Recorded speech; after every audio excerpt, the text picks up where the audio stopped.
Welcome back clean news. चलिए देखते हैं मध्य प्रदेश की 25 फटाफट बड़ी खबरों को। इससे पहले आप एमपी के किस जिले से न्यूज को देख रहे हैं हमें कमेंट बॉक्स में जरूर बताइए। साथ ही डेली अपडेट रहने के लिए चैनल को सब्सक्राइब कर बेल आइकन को दबाना बिल्कुल न भूलें। आज का लाइक एम 3000 है, उम्मीद करते हैं कि आप इसे पूरा करेंगे।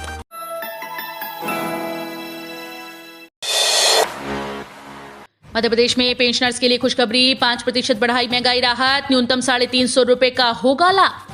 प्रदेश के 4.5 लाख पेंशनर्स को अब 17% महंगाई राहत मिलेगी। सरकार ने 5% की राहत में वृद्धि के आदेश मंगलवार को जारी किए। महंगाई राहत में वृद्धि का लाभ अक्टूबर से मिलेगा। इससे पेंशनर्स को न्यूनतम 350 रुपए प्रति माह का लाभ होगा। हालांकि अब कर्मचारियों के महंगाई भत्ते और पेंशनर्स की महंगाई राहत में 3% का अंतर आ गया है। कर्मचारियों को 20% महंगाई भत्ता दिया जा रहा है। मध्य प्रदेश की आंगनबाड़ी कार्यकर्ताओं को फरवरी तक मिलेंगे सरकारी मोबाइल। प्रदेश के 76,263 आंगनबाड़ी कार्यकर्ता को 18 फरवरी 2022 तक सरकारी मोबाइल मिल जाएंगे।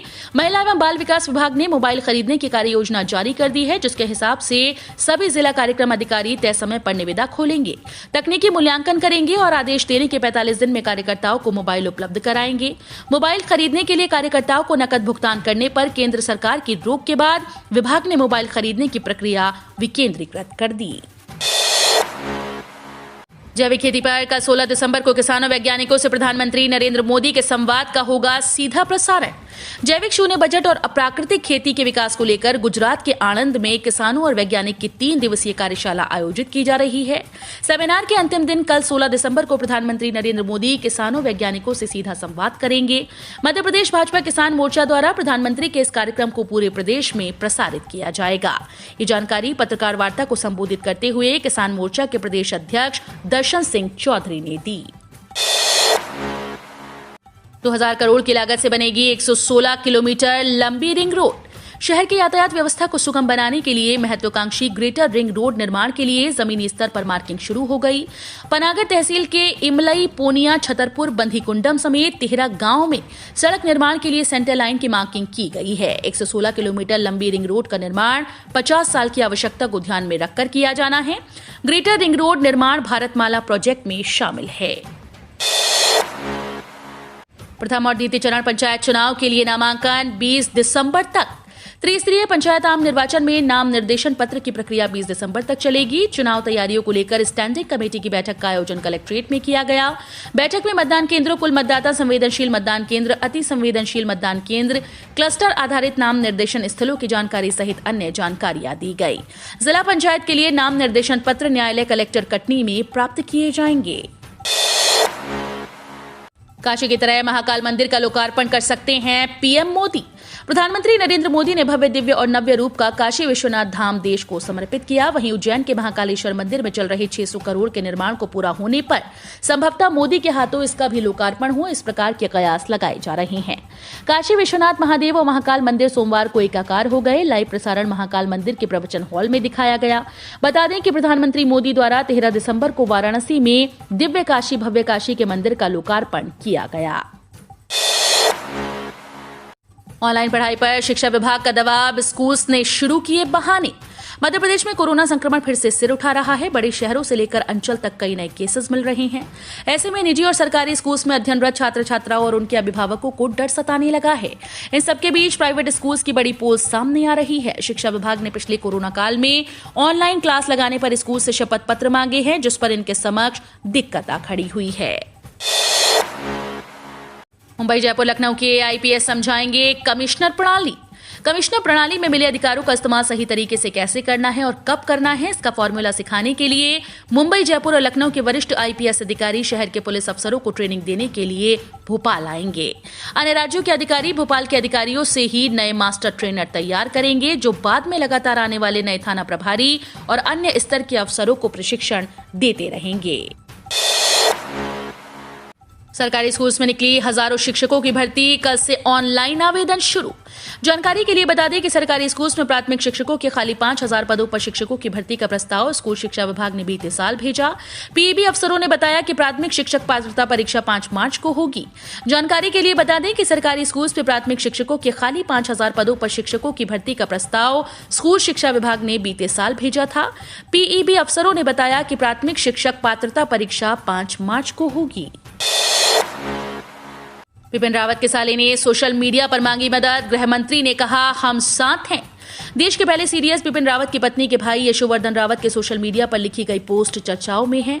उनकी पोस्ट के बाद प्रदेश के गृह मंत्री नरोत्तम मिश्रा ने संज्ञान लिया है। बिपिन रावत की पत्नी मधुलिका रावत शहडोल के सुहागपुर की रहने वाली है। यहां उनका मायका है। उनके भाई ने एक पोस्ट सोशल मीडिया पर की है। इसके बाद सरकार स्तर पर भी हलचल तेज हो गई। यशोवर्धन सिंह ने फेसबुक पर लिखा कि जिस दिन जीजाजी जनरल बिपिन रावत और जीजी मधुलिका रावत का अग्नि संस्कार हो रहा था, उसी वक्त मौके का फायदा उठाते हुए भारत सरकार के आदेश के अनुसार शहडोल स्थित हमारे निज निवास के परिसर से बगैर भूमि अधिग्रहण किए अवैध रूप से समाधियों को नष्ट कर पेड़ों को काटकर नेशनल हाईवे का निर्माण किया जा रहा है। मध्य प्रदेश को मिलेंगे 29 आईएएस आईपीएस अधिकारी। 20 दिसंबर को होगी डीपीसी। प्रदेश को इस साल 29 आईएएस आईपीएस अधिकारी मिल जाएंगे। इसके लिए 20 दिसंबर को राज्य प्रशासनिक सेवा से आईएएस और राज्य पुलिस सेवा से आईपीएस संवर्ग आवंटन के लिए विभागीय पदोन्नति समिति की बैठक होगी। इसकी अध्यक्षता संघ लोक सेवा आयोग के अध्यक्ष प्रदीप जोशी करेंगे। बैठक भोपाल में प्रस्तावित की गई है।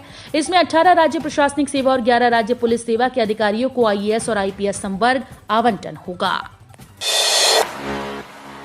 इंदौर के मौसम का हाल, उत्तरी हवाएं सीधी नहीं पहुंच पा रही, इसलिए चढ़ा हुआ है पारा। शहर अब तक कड़ाके की ठंड का इंतजार कर रहा है। हालांकि बीच में मावड़े के कारण 2-3 तापमान जरूर गिरा था, लेकिन उसके बाद फिर से पारा चढ़ गया। हालांकि अगले कुछ दिनों में ठंड बढ़ने की संभावना है। भोपाल स्थित मौसम केंद्र के मौसम विज्ञानी एच.एस. पांडे के मुताबिक पश्चिमी मध्य प्रदेश में इस बार ज्यादा समय बादल रहने के कारण सर्दी का असर ज्यादा नहीं रहा। उत्तरी हवाएं ग्वालियर व चंबल होते हुए सीधे इंदौर तक पहुंच नहीं पा रही हैं। हिंदी विश्वविद्यालय भोपाल के डिप्लोमा कोर्स देंगे रोजगार के अवसर। अटल बिहारी वाजपेयी हिंदी विश्वविद्यालय द्वारा अध्ययन केंद्रों के माध्यम से बुनियादी चिकित्सा पाठ्यक्रम आरंभ किए गए हैं। इसके अंतर्गत स्वास्थ्य के क्षेत्र में डिप्लोमा, प्राथमिक चिकित्सा उपचार और आधारभूत स्वास्थ्य संरक्षण पीजी डिप्लोमा प्रमुख हैं। साथ ही हिंदी विश्वविद्यालय में सामुदायिक कल्याण केंद्र 13 जुलाई को आरंभ किया गया।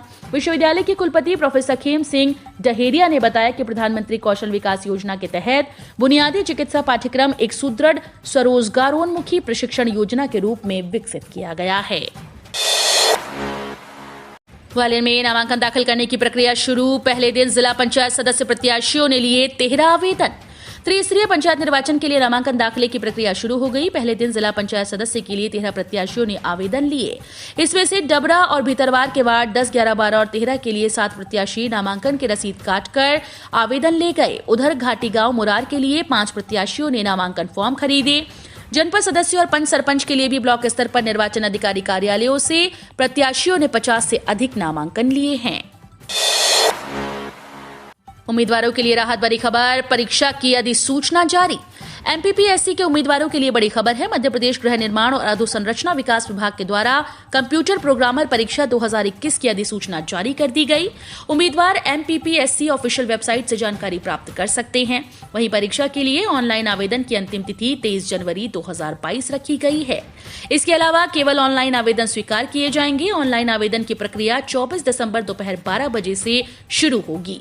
आवेदन करने की अंतिम तिथि 23 जनवरी 2022 तक रात्रि 11:59 तक रहेगी। महाकाल मंदिर में नियमित दर्शनार्थियों को बायोमेट्रिक मशीन पर उपस्थिति के बाद मिलेगा प्रवेश। ज्योतिर्लिंग महाकाल मंदिर में प्रशासन ने नियमित दर्शनार्थियों के लिए गाइडलाइन तय कर दी। अब दर्शनार्थियों को बायोमेट्रिक मशीन पर उपस्थिति दर्ज कराने के बाद ही प्रवेश दिया जाएगा। दर्शनार्थियों के लिए प्रतिमाह 90% उपस्थिति अनिवार्य की गई। श्रद्धालु दिन में केवल एक बार भगवान के दर्शन कर सकते हैं। औंधे मुंह गिरे खाद्य तेलों के भाव। सरसों और मूंगफली तेल तिलहन में तेजी। देश भर के तेल तिलहन बाजारों में सोयाबीन के तेल रहित खल की मांग कमजोर होने से सोयाबीन दाना और लूज के भाव में गिरावट आई।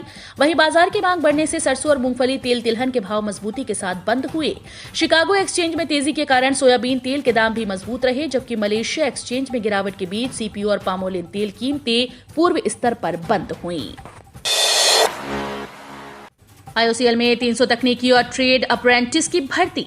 इंडियन ऑयल कॉर्पोरेशन लिमिटेड ने विभिन्न पदों पर बंपर नौकरी के लिए नोटिफिकेशन जारी किया। IOCL द्वारा जारी अधिसूचना के अनुसार दक्षिणी क्षेत्र में तकनीकी और गैर तकनीकी ट्रेड अप्रेंटिस की भर्ती के लिए आवेदन आमंत्रित किए हैं। इस भर्ती के जरिए 300 खाली पद भरे जाएंगे। इच्छुक और योग्य उम्मीदवार उपरोक्त पदों के लिए निर्धारित तिथि तक या इससे पहले आधिकारिक वेबसाइट के जरिए अपना आवेदन कर सकते हैं। इन पदों के लिए आवेदन करने की अंतिम तिथि 27 दिसंबर 2021 है। रहे सतर्क, 30,000 लोगों पर मंडरा रहा खतरा ओमिक्रॉन वेरिएंट का। ओमिक्रॉन वेरिएंट के चलते देश भर में तीसरी लहर की आशंका बनी हुई है। लोगों को सुरक्षित रखने के लिए वैक्सीनेशन पर खासा ध्यान दिया जा रहा है, लेकिन सागर जिले में जिस तरह से प्रयास होने चाहिए उस तरह से नहीं दिखाई दे रहे। ऐसा इसलिए क्योंकि अभी तक जिले के 2,30,000 लोग ऐसे हैं जिन्होंने वैक्सीन की पहली डोज भी नहीं लगवाई। वैक्सीनेशन न कराने वालों तक की सूची तैयार हो चुकी है। कलेक्ट्रेट कार्यालय व स्मार्ट सिटी कंट्रोल रूम से ऐसे लोगों को वैक्सीन लगवाने की अपील भी की जा रही है, लेकिन स्वास्थ्य विभाग का जमीनी अमला सिर्फ केंद्रों पर बैठे बैठे लोगों के आने का इंतजार कर रहा है। सब्सिडी पर ड्रिप सिस्टम एवं स्प्रिंकलर सेट लेने के लिए आवेदन करें। सूक्ष्म सिंचाई के तहत किसान ड्रिप सिस्टम और स्प्रिंकलर सेट का इस्तेमाल कर किसान कम पानी का उपयोग कर फसलों को अधिक पानी दे सकते हैं। ड्रिप व स्प्रिंकलर विधि से सिंचाई की महत्ता को देखते हुए केंद्र सरकार के द्वारा देश भर में प्रधानमंत्री कृषि सिंचाई योजना PMKSY चलाई जा रही है। योजना के तहत समय समय पर राज्य सरकारों के द्वारा किसानों से आवेदन आमंत्रित कर ड्रिप एवं स्प्रिंकलर सिंचाई यंत्रों पर सब्सिडी दी जाती है। ATM से नहीं निकला कैश लेकिन अकाउंट से कट गए पैसे, तो जाने आपको तुरंत क्या करना चाहिए। अगर ATM से कैश निकालते समय पैसे निकाले बिना ही आपके खाते से पैसे डिडक्ट हो जाते हैं तो आपको घबराने की जरूरत नहीं। दरअसल कई बार तकनीकी समस्याओं की वजह से ऐसा हो जाता है। ये पैसा वापस लेने के लिए रिजर्व बैंक ऑफ इंडिया ने बैंकों के लिए एक समय सीमा तय की है। RBI के मुताबिक सभी बैंकों को डेबिट किए गए रुपए 5 वर्किंग दिनों के अंदर क्रेडिट करना होता है। इस नियम का उल्लंघन करने पर बैंक को हर दिन 100 रुपए का जुर्माना देने का नियम बनाया गया है।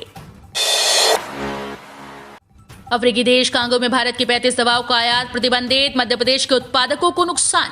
अफ्रीकी देश कांगो ने भारत में बनने वाली 35 तरह की दवाइयों के आयात पर रोक लगा दी है। कुछ महीने पहले नाइजीरिया ने भी 36 दवाइयों के आयात से जुड़े नए लाइसेंस देने पर रोक लगाने के पुराने आयात लाइसेंस के रिन्यूअल पर रोक लगाने का प्रस्ताव तैयार कर लिया है। इन फैसले से मध्य प्रदेश की छोटी दवा निर्माता कंपनीज को बड़ा झटका लगा। इन देशों में मध्य प्रदेश से हर वर्ष करीब 150 करोड़ की दवाइयां सप्लाई की जाती हैं। कोरोना के चलते बिगड़ी आर्थिक स्थिति को सुधारने के लिए दोनों देशों ने स्थानीय स्तर पर ही दवाइयों के उत्पादन को प्रोत्साहन देने की नीति बनाई है। अब श्रमिकों को भी मिलेगी सालाना 36,000 रुपए की पेंशन। केंद्र सरकार ने असंगठित क्षेत्र के श्रमिकों के लिए ई श्रमिक पोर्टल लॉन्च किया है। इस ई श्रम पोर्टल के जरिए केंद्र सरकार देश के हर मजदूर का रिकॉर्ड जुटाएगी। निर्माण श्रमिक, प्रवासी श्रमिक, रेहड़ी पटरी वाले और घरेलू कामगार इस पोर्टल पर अपना पंजीकरण करा सकते हैं। असंगठित क्षेत्र के करीब 38 करोड़ मजदूरों के लिए 12 अंकों का यूनिवर्सल अकाउंट नंबर और ई श्रम कार्ड जारी किया जाएगा, जो पूरे देश में मान्य होगा। केंद्रीय कर्मचारियों के लिए अच्छी खबर, महंगाई भत्ते की एरियर पर आया नया अपडेट। केंद्रीय कर्मचारियों के लिए राहत भरी खबर है। मोदी सरकार 18 महीने के महंगाई भत्ते एरियर पर जल्द फैसला कर सकती है। महंगाई भत्ता लिहाजा 31% है, लेकिन जुलाई से पहले तक ये 17% था, जिसे साल 2020 में फ्रीज कर दिया गया था। 1 जुलाई से पहले इसको बढ़ाकर 28% किया गया और फिर 31%, लेकिन जनवरी 2020 से जून 2021 तक का एरियर नहीं मिला है। खाता धारकों को फ्री में मिलेंगे 10,000 रुपए। आप भी फटाफट खुलवा लें अपना अकाउंट। बैंक में खाता रखने वालों के लिए जरूरी खबर है। अगर आपने अभी तक अपना अकाउंट ओपन नहीं कराया तो आज ही खुलवा लें। केंद्र सरकार की ओर से ग्राहकों को जनधन खाते पर पूरे 10,000 रुपए का फायदा मिलेगा। अगर आपने अभी तक इस सुविधा का लाभ नहीं लिया तो फटाफट इन सुविधाओं का फायदा ले सकते हैं। हम रोज ऐसे ही न्यूज लाते रहेंगे। आपने अभी तक क्लीन न्यूज MP को सब्सक्राइब नहीं किया है तो फटाफट सब्सक्राइब कर लें। साथ ही बेल आइकन को दबाना बिल्कुल ना भूलें ताकि कोई लेटेस्ट अपडेट मिस ना हो।